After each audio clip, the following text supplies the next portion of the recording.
Ассалаумалейкум. Бүгін осындай өте тойымды және салмасына тауық еті, жүгері және көкөністер қосылған quesadilla дайындаймыз. Видеоны соңына дейін қараңыздар. Бізге алдымен пиязды қуырып алу қажет майға.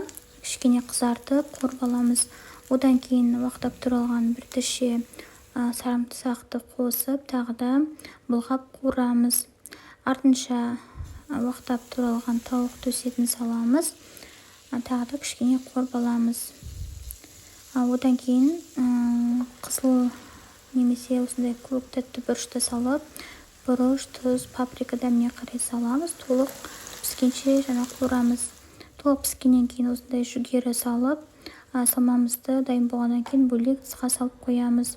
Құрғақ табаға тортильямызды екі жағынан қызарғанша кішкене қуырып аламыз.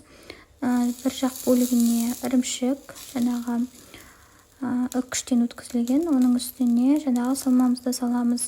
Салмамыздың үстіне тағы да ірімшік саламыз. Тортильямыздың екінші жартысын жаңағы бір жарты қылып үстіне қарай жаңа екінші жартысына жабамыз. Екі жағынан кішкене тағы да қуырып аламыз. Біздің тортилья дайын, өте дәмді, тойымды, пицца секілді болып шығады.